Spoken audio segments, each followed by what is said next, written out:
మీ ఎలాంటి వ్యాపార ప్రకటనలకైనా వెంటనే మా ఛానల్ సంప్రదించండి. ప్రస్తుతం మనతో పాటు ప్రముఖ ఆధ్యాత్మికవేత్త వేదిక్ ఆస్ట్రాలజర్ గోనుగొండల సురేష్ బాబు గారు ఉన్నారు. గురువుగారితో మాట్లాడేద్దాం. నమస్కారం గురుగారు.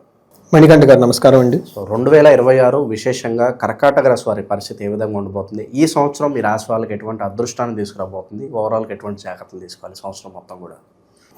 సో కర్కాటక రాశి మనం చూసుకుంటే 24తో కంపేర్ చేస్తే 25 వాళ్ళకి చాలా ఇంప్రూవ్మెంట్ ఉంది. 25తో కంపేర్ చేస్తే 26 ఇంకా ఇంప్రూవ్మెంట్ ఉంటుంది.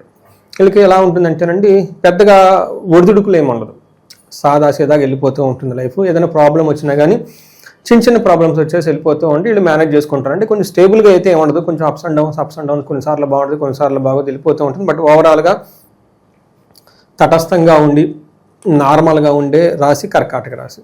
లాస్ట్ ఇయర్ కూడా వీళ్ళకి నార్మల్గానే ఉంది, ఈ సంవత్సరం కూడా అలా నార్మల్గా ఉండి ఇంకొంచెం ఇంప్రూవ్మెంట్ వచ్చే ఈ 2026 అని మనం చెప్పుకోవాలి. అయితే ఓవరాల్గా 26 ఇయర్ ప్రతి ఒక్కళ్ళ రాశి వాళ్ళకి లీడర్షిప్ స్కిల్స్ని తీసుకొస్తుంది. నాయకత్వ లక్షణాలు ప్రతి ఒక్కళ్ళలో కలిగి ఉంటారు. రిస్క్ చేసి 10 అంతలు ముందుకు ఎదగాలని ఒక తపన ప్రతి ఒక్కళ్ళలో ఉంటుంది. అంటే ఈ సంవత్సరం చూసుకుంటే ప్రతి ఒక్కళ్ళు ఏదో ఒక విధంగా గ్రోతే ఉంటుందండి. సో జనరల్గానే బై డిఫాల్ట్ 2026లో గ్రోత్ ఉంది కాబట్టి కర్కాటక రాశి వాళ్ళకు కూడా తటస్థంగా ఉంది, లేదంటే కొంచెం ఇంప్రూవ్మెంట్ అయితే ఖచ్చితంగా ఉంటుంది. కాబట్టి అంత పెద్ద బాగలేదని చెప్పడానికి అయితే ఖచ్చితంగా అయితే ఏమీ లేదు. వీళ్ళకి ఉంటే సాదాగా ఉంటుంది, కొన్ని విషయాలు ఇంప్రూవ్మెంట్ ఉంటుంది. ఈ రెండే విషయాలు ఉన్నాయి కాబట్టి మనకి ఎక్కడెక్కడ ఛాలెంజెస్ ఉన్నాయో, ఎక్కడెక్కడ వీళ్ళకి కొంచెం ఇబ్బందులు ఉన్నాయో కూడా అవి తెలుసుకుందాం. ఎక్కడెక్కడ అపార్చునిటీస్ ఉన్నాయో కూడా ఈ రాశి వాళ్ళకి చూద్దాం. ఫస్ట్ ఏంటంటే పునర్వసు 4వ పాదం, పుష్యమి 1, 2, 3, 4 పాదాలు, ఆశ్లేష 1, 2, 3, 4 పాదాలు అంతా ఈ కర్కాటక రాశిలో ఉంటారు. పేరు బలం ప్రకారం కనుక చూసుకుంటే వీళ్ళకి హీ, హూ, హే, హో, డా, డి, డు, డే అన్న లెటర్స్ అంతా ఈ కర్కాటక రాశిలో ఉంటారండి.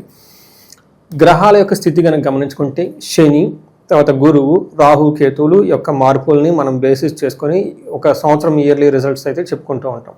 ఇందులో 3 గ్రహాలు మారటం లేదండి. టోటల్ ఇయర్ అంతా ఒకే చోట ఉంటుంది. అది శని మీనరాశిలో ఉంటున్నారు, కుంభరాశిలో వచ్చేటప్పటికి రాహు ఆళ్ళు టోటల్ ఇయర్ డిసెంబర్ వరకు అక్కడే ఉంటున్నారు. కేతు వచ్చేటప్పటికి సింహరాశిలో, వీళ్ళు కూడా డిసెంబర్ వరకు అదే ప్లేస్లో ఉంటున్నారు. బట్ ఓన్లీ మారుతున్న గ్రహం ఏంటంటేనండి జూన్ 2న గురువు మారుతూ ఉన్నారు. వీళ్ళకి గురువు మారటంతో 12వ ప్లేస్లోంచి 1వ ప్లేస్కి వచ్చే అవకాశం ఎక్కువగా ఉంటుంది. దాని రిజల్ట్ కనుక మనం చూసుకుంటే వీళ్ళకి ఎలా ఉంటుందంటే, మనకి సూక్ష్మ గోచారం, లఘు గోచారం ప్రకారం కనుక చూసుకుంటే శని వీళ్ళకి ఫస్ట్ హౌస్లో ఉండటంతో ఏం చెప్తారంటేనండి, కొంచెం హెల్త్ కాంప్లికేషన్స్ వచ్చే అవకాశం ఎక్కువగా ఉంటుంది. సో కచిత్ దుఃఖం కచిత్ సుఖం అని చెప్పేసి అంటూ ఉంటారు. కొన్నిసార్లు సుఖంగా, కొన్నిసార్లు దుఃఖంగా, కొన్నిసార్లు అప్స్, కొన్నిసార్లు డౌన్ ఉంటుంది. బట్ ఓవరాల్గా నార్మల్గా ఉంటుంది. తర్వాత గురువు వీళ్ళకి 12వ ప్లేస్లో ఉండటంతో శుభమూల వ్యయకృతి అంటారు. అంటే ధర్మ కార్యాలు చేయటం వల్ల విపరీతంగా ధనం ఖర్చు అవుతుందని చెప్తూ ఉంటారు. అలానే 9వ ఇంట్లో రాహు ఉండటంతో రీసెర్చ్ ఓరియంటెడ్ జాబులు ఎక్కువ చేస్తూ ఉంటారు వీళ్ళు. అయితే శారీరకంగా కొంచెం అలసటగా, టైర్డ్నెస్ ఎక్కువ ఉంటుంది. 2వ ఇంట్లో కేతు ఉండటంతో ధనానికి సంబంధించిన వ్యవహారాలు ఫ్రీగా ఫ్లో ఉండదు, ధనం వస్తుంది.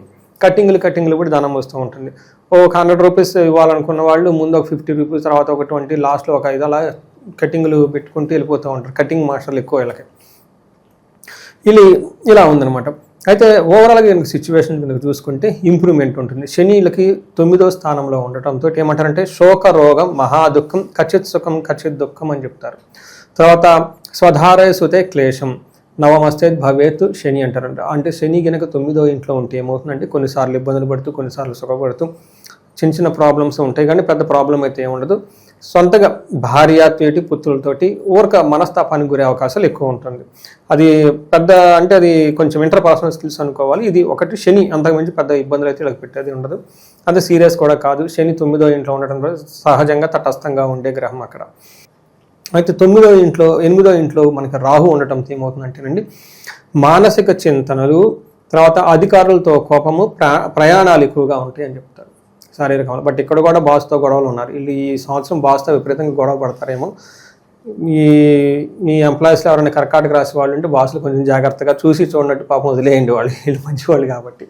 సో ఇది మనకి అదేవిధంగా మనకి కేతు కనుక చూసుకుంటే 2వ స్థానంలో ఉండటంతో రావాల్సిన ధనం త్వరగా రాకుండా ఇబ్బందులతో వస్తుంది. లోన్కి ఏదైనా అప్లై చేస్తాడు, 10 సార్లు తిరిగేసి వస్తుంది. లేదంటే అనుకున్నంత అమౌంట్ శాంక్షన్ కాకుండా మళ్ళీ చేసుకోవటం, ఇలా జరుగుతూ అవకాశం ఎక్కువ ఉంటుందండి. సో ఇది మనకి ఓవరాల్గా కనుక చూసుకుంటే 4 మేజర్ గ్రహాలకి ఎలాంటి ఉపయోగాన్ని ఇస్తున్నాయో మనం తెలుసుకోవచ్చు. తొమ్మిదో ఇంట్లో మనకి గురువు వీళ్ళకి 12వ స్థానంలో ఉండి తర్వాత జూన్ తర్వాత ఫస్ట్ స్థానానికి రావడంతో గురువు ఓవరాల్గా వీళ్ళకి అంత మంచిగా లేదు అని చెప్పుకోవాలి మనం. వీళ్ళకి 12వ స్థానంలో గురువు ఉండటంతో శుభమోలో వ్యయచ్చైవ ప్రాణి విక్రయ దోషణం స్థానభ్రష్టం చ దారిద్ర్యం ద్వాదశ స్థానకే గురువు అంటారు. అంటే వీళ్ళకి ఏమవుతుందంటే శుభకార్యాలు చేయటం వల్ల ధనం విపరీతంగా ఖర్చు పెడతారు. అంటే ఏంటి శుభకార్యాలు, పెళ్ళిళ్ళు చేయటం, తర్వాత గ్రాడ్యుయేషన్ పోస్ట్ గ్రాడ్యుయేషన్ పిల్లలకు డబ్బులు కట్టుకోవటం, ఇల్లు కట్టుకోవటం, ఇలా పెద్ద పెద్ద చేసుకుండటం వల్ల ధనాన్ని విపరీతంగా అప్పటిదాకా దాచుకున్న ధనాన్ని ఖర్చు పెడతారు. ఇంకా ఆ ధనం కూడా చాలకుండా వేరే వాటిని అమ్మేస్తారు. ఏమంటారు, పాణి విక్రయ దోషణం. అంటే వీళ్ళకి ఏమవుతుంది, వాళ్ళకి బాగా అప్పటిదాకా అవసరం ఉన్న బెరగుడ్లు కానివ్వండి, లేదంటే భూములు కానివ్వండి, ల్యాండ్స్ కానివ్వండి, ఇలాంటివి ఏమైనా ఉంటే అప్పటిదాకా వీళ్ళకి బాగా సపోర్ట్ వస్తున్న ఒక వస్తువుని బంగారం ఏదైనా బ్యాంకులో తాకట్టు పెట్టడం కాంటి చేసి డబ్బు తీసుకొచ్చేసి ఈ శుభకార్యాలు జరిపిస్తారు అని దాని మీనింగ్ ఉందండి. సో అంతేకాకుండా స్థాన భ్రష్టత్వం, కొన్నిసార్లు వీళ్ళకి ఉద్యోగంలో అనుకున్నంత విధంగా రాణింపు లేకుండా కొంచెం తటస్థంగా ఉండే అవకాశం ఎక్కువగా ఉంటుంది. ముందు ఆల్రెడీ పెద్ద పెద్ద ఖర్చులు పెట్టేశారు కాబట్టి తర్వాత వచ్చే చిన్న చిన్న ఖర్చులు కూడా వీళ్ళు ఇబ్బంది పడుతూ ఉంటారు ధనానికి.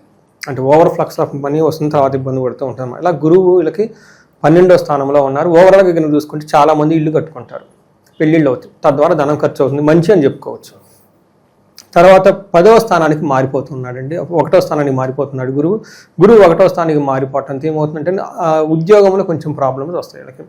ఏమవుతుంది, ఇప్పటిదాకా ఇంటికి సంబంధించిన ప్రాబ్లమ్స్ ఎక్కువగా, తర్వాత వృత్తికి సంబంధించిన ప్రాబ్లమ్స్ పెరిగిపోతూ ఉంటుంది. ఇక్కడ ఏమవుతుంది, రాజకోపో యశో హాని ఉద్యోగస్య విరోధకం బుద్ధి భ్రంశో, అంటే భాగ్యహాని అని చెప్తారు. అంటే ఈ టైంలో వీళ్ళకి ఏమవుతుందంటే వీళ్ళ పై బాసులతో గొడవ పడుతూ ఉంటారు. ఉద్యోగస్య విరోధకం, ఏదైనా ఆటంకాలు అవన్నీ ఎక్కువగా ఉంటాయి ఉద్యోగంలో. మెయిన్ బుద్ధి భ్రంశం, అంటే too much over ambitions, over confidence వీళ్ళలో ఉంటుంది. ఎప్పుడైతే మనకి ఓవర్ అంబిషన్, ఓవర్ కాన్ఫిడెన్స్ ఉంటుందో అది అవ్వకపోతే మనం డిప్రెషన్కి వెళ్ళిపోతాం. ఇది గురువు వీళ్ళకి ఓవర్ ఏమంటారంటే టూ మచ్ ఎక్స్పాన్షన్ థింకింగ్ చేస్తూ ఉంటారు అనమాట. అదా ద్వారా ఏమవుతుందంటే వీళ్ళకి పై భాషలకి అదైపోతుంది, ఇదైపోతుంది, ఇది చేసేస్తాం, అది చేస్తాం, అంత బాగుందని కమిట్ అవుతారు. అది కాకపోతే డిప్రెషన్కి వెళ్ళిపోతారు. లేదంటే జాబులు బాస్ నుంచి ఇబ్బందులు పడతాయి. ఇది ఓవరాల్గా జరిగేది. ఇన్ సింపుల్ వర్డ్స్, శని వల్ల కొంచెం అప్స్ అండ్ డౌన్స్ ఉంటుంది. ఉద్యోగంలో వీళ్ళకి గురువు వల్ల ఓవర్ ఏమంటారు కొంచెం అప్స్ అండ్ డౌన్స్ ఎక్కువగా ఉంటుంది. ఒకటి ఇంట్లో, రెండోది వచ్చేటప్పటికి ఉద్యోగంలో అని చెప్పుకోవాలి. ఇది మంచి చెడు అని చెప్పలేదు, అది కామన్గా వెళ్ళిపోతుంది. బట్ వీళ్ళు మేనేజ్ చేసుకుంటారు. గురుగారు, ఈ 4 గ్రహాలకు సంబంధించి మరి ఫలితాలు మొత్తం ఇంకా విశేషంగా ఉండాలంటే ఎటువంటి పరిహారాలు వీళ్ళకి బాగా అత్యవసరం అంటారు ప్రస్తుతానికి? వీళ్ళకి పరిహారాలు చూసుకున్నాం అనుకోండి, కుంభకోణ నవగ్రహ టెంపుల్స్ విజిట్ చేయడం చాలా మంచిది. అలానే నవగ్రహ శాంతి పూజలు చేసుకోవడం చాలా మంచిది. ఎందుకంటే మేజర్ గ్రహాలు వీళ్ళకి తటస్థంగా ఉన్నాయి, అవి నుంచి రాణించాలంటే. రెండోది ఇండివిజువల్గా జాతకం చూపించుకొని ఏమైనా ప్రాబ్లమ్స్ ఉంటే చెక్ చేయించుకోవడం చాలా ఇంపార్టెంట్. జనరల్గా వీళ్ళకి భార్యాభర్తల మధ్య సఖ్యతగా ఉండటానికి అన్యోన్య దాంపత్య పాశుపత అభిషేకం చేసుకోవడం చాలా ముఖ్యం. తర్వాత వీళ్ళకి ధన ప్రవాహం బాగా రావడానికి, లేదంటే జాబులో ఉన్నతంగా రాణించడానికి స్వర్ణలక్ష్మి విశేష హోమం చేయించుకోవటం, లేదంటే కుబేర పాశుపతం చేయించుకోవడం చాలా ఇంపార్టెంట్. వీళ్ళు కనపడని శత్రువులు ఎవరైనా ఉండి ఇబ్బందులు పెడుతూ ఉంటే చండీ హోమం, చండీ పారాయణం చేసుకుంటూ ఉంటే చాలా బాగుంటుంది. వీటితో పాటు ఒకసారి వీళ్ళు మనకి శ్రీశైల దర్శనం 1-2 సార్లు దర్శనం చేసుకుని స్పర్శలింగ దర్శనం అని ఉంటుంది, అది చేసుకొని చండీ హోమం చేయించుకుంటే రాహు కేతుల యొక్క బాధలు వీళ్ళకి చాలా వరకు తగ్గుతూ ఉంటుంది. ధన ప్రవాహం వచ్చే అవకాశం ఎక్కువగా ఉంటుంది వీళ్ళకి. సో ఈ పరిహారాలతో పాటు ఇంకా వాళ్ళకి ఏదైనా ఇండివిజువల్గా ప్రాబ్లమ్స్ ఉంటే మనకు అప్రోచ్ అయితే వాళ్ళు హారోస్కోప్ చెక్ చేసి కావాల్సిన పరిహారాలకి మనకు సలహాలు ఇవ్వచ్చు. ఓవరాల్గా కర్కాటక రాశి వాళ్ళందరికీ ఈ కొత్త సంవత్సరం ఏ విధంగా ఉంటుంది, ఎటువంటి జాగ్రత్తలు తీసుకోవాలి, చాలా బాగా వివరించారు. ధన్యవాదాలు. ధన్యవాదాలండి.